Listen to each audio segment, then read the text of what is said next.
J'aime tes yeux, j'aime ton odeur. Vous connaissez tous cette chanson?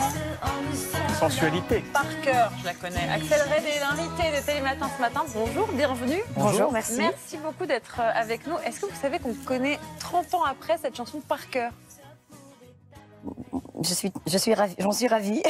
Est-ce que vous avez senti, quand elle est sortie, qu'elle allait devenir ce qu'elle est devenue, cette chanson? Je mens pas, en fait. Du moment que j'écris des paroles ou que je compose une chanson, je passe par beaucoup de doutes. Hein. Et puis tout ce que je fais n'est pas bien. Mais il y a des moments quand même où je sens qu'il y a quelque chose. Après, on ne peut que rêver. Je veux dire, quand j'ai fait les paroles, j'ai fait, par exemple, volontairement, j'ai voulu parler de la sensualité d'un homme et que c'est la femme qui, à un moment donné, peut décider désir ou amour. Donc, en fait, on se rend compte aujourd'hui que c'est des paroles, en fait, qui étaient avant Exactement, avant c'est leur très temps. d'actualité. Alors, mais on ne peut qu'espérer, en fait, qu'après, les temps évolueront comme ça. En tout cas, vous sentiez qu'il y avait un truc. Axel Red, 30 ans de carrière, et vous sortez dans quelques jours, vendredi, un album qui s'appelle AR30, Axel Red 30, un best-of de tous vos tubes. C'est un peu l'heure du bilan, ce premier. Et il est comment pour vous, le bilan? Qu'est-ce que vous dites quand vous regardez ce titre? Pas moi, mais quand vous regardez le disque et tous les titres. Écoutez, je pense qu'on dit toujours, ouais, j'ai pas de regrets, j'ai pas de regrets. Je pense qu'on a toujours des regrets. Okay. Mais après, on se dit, bon, en n'ayant pas fait ça, en n'ayant pas pris cette décision-là, même ça m'a apporté autre chose. Donc, je veux dire, voilà, je suis fière, en fait, à vrai dire. Dans l'ensemble, je suis fière d'avoir fait ce que j'ai fait. Je pense que j'ai pas trop... Je pense que les erreurs qu'on fait dans la vie... parce qu'on peut, comment dire, on peut réparer beaucoup de choses. Je pense que les pires erreurs, c'est quand on fait mal aux autres. Et ça, je pense que j'ai essayé d'être quand même pas mal dans le partage. Et justement, le mot partage, c'est ce que je retiens le plus. Les plus grands moments de plaisir, c'est évidemment quand on crée, on est seul et tout ça. Mais c'est aussi ces moments soit de partage dans la créativité, avec des musiciens, des autres artistes incroyables, avec le public. Ça m'a permis aussi, même après, de rendre justice un tout petit peu avec mes engagements humanitaires. Et donc la musique m'a permis... En tout cas, 30 ans après, l'enthousiasme est le même. Hein, c'est incroyable. Hein, c'est l'œil qui brille, ça pétille, quoi. Alors, on a quand même envie de se remettre un peu dans l'ambiance, parce qu'Axel Red, on en a parlé de sensualité, mais c'est pas qu'un tube, c'est plein de tubes. Regardez déjà. J'aime ton odeur, tes gestes en douceur, lentement dirigés, sensualité, sans foi ni loi, seul avec mes doutes, je t'attends. Qu'est-ce qu'on peut faire?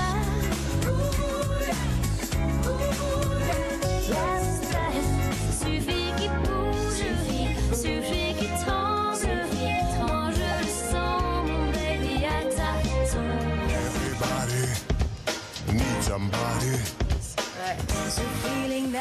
Alors, si vous deviez retenir une chanson, c'est laquelle votre préférée? Vous en avez bien une?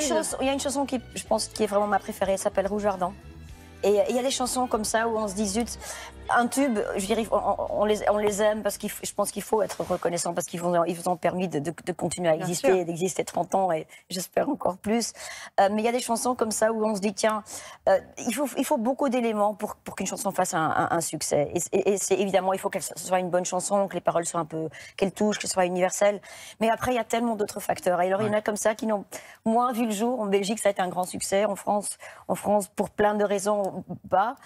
Et donc voilà, mais après on se dit tiens, une chanson comme Parce que c'est toi, le nombre de gens qui me disent qui se sont mariés dessus.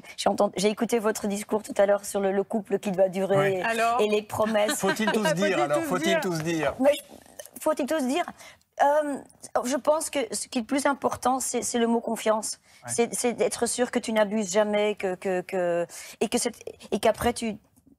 Voilà, qu'il y a cette confiance qui doit être mutuelle. Moi, je pense que c'est ça qui est le plus important. Participe aux amants-cadres aussi. Vous auriez dû venir à ce moment-là, c'est dommage. Bon, sur cet album, il y a aussi une chanson sur AR30 qui s'appelle C'est ma life, c'est ma vie. Vous chantez notamment Mes défaites sont mes victoires. Une chanson inédite, hein? Vulnérable, invincible, je pense qu'on l'est tous. En fait, c'est un petit peu tout, mais... En fait, c'est une chanson qui parle surtout, je pense, de la perception. Moi, je pense que même dans les moments... et avant de dire ça, j'ai vraiment réfléchi et je me suis mise en plein de situations différentes dans la place des autres.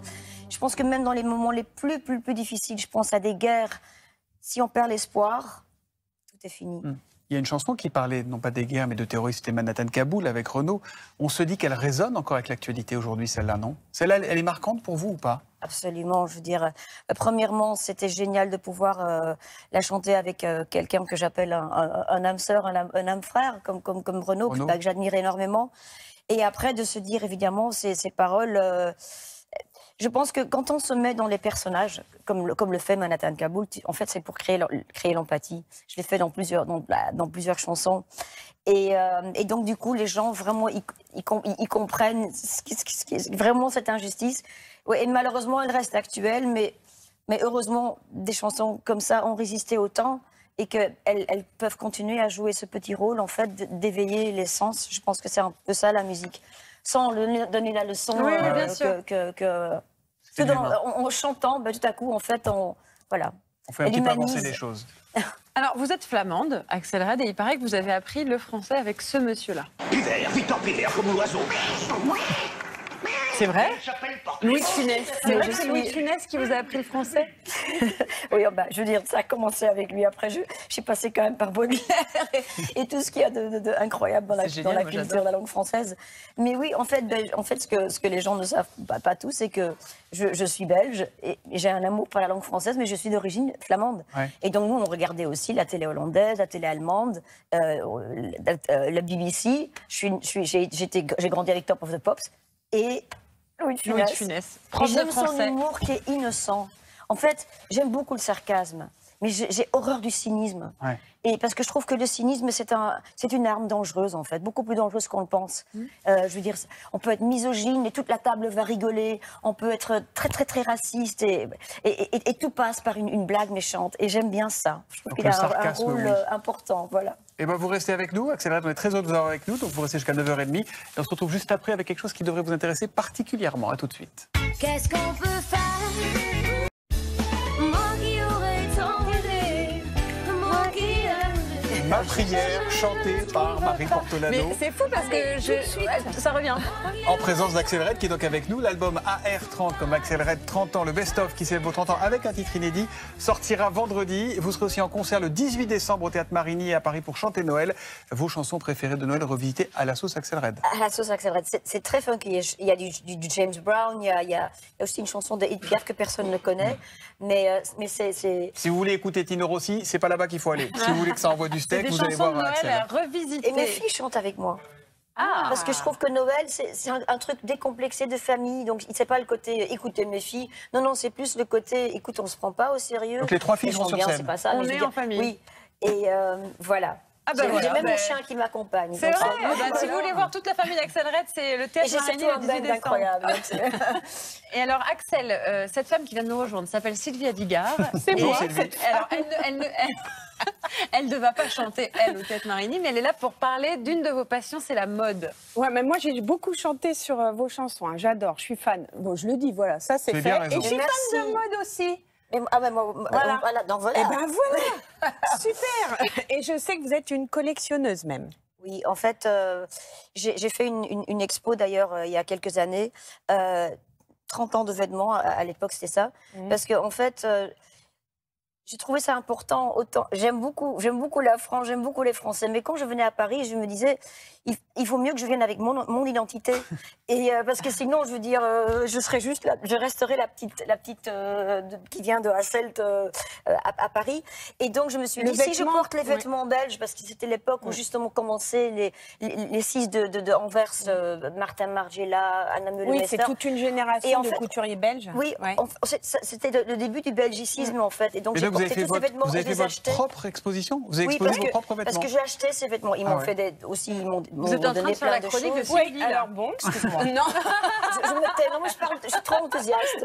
Non, mais c'est bien. J'espère que vous allez être enthousiaste aussi devant cette exposition à la Fondation Azzedine Alaïa. Azzedine Alaïa, il était aussi collectionneur comme vous et de robes de Madame Gray, qui était une grande styliste. Vous allez voir la visite guidée. Elle est faite par une personne que vous connaissez bien, je crois. Regardez. Je m'appelle Véronique Leroy. J'ai été l'assistante de Monsieur Alaya fin des années 80. Je me souviens de voir les mains de Monsieur Alaya en train d'épingler, d'étendre le tissu, d'y mettre tout son amour et son attention. Ça, c'était magique. Ces robes vous rappellent vraiment des souvenirs? Oui, celle-ci, par exemple, j'y étais et je pense que c'était une des premières fois d'ailleurs qu'il s'essayait au velours. Qu'est-ce que vous gardez de lui? Un engagement total de toute son âme et son être dans ce qu'il faisait, une exigence dans son travail qui est très très rare. Alors, la personne dont on parle, outre Azedine Alaya, c'est la styliste Véronique Leroy, qui est une copine. C'est devenu une de mes meilleures amies. D'ailleurs, voilà. ça, c'est Véronique. Pour moi, c'est vraiment, franchement, c'est la plus grande.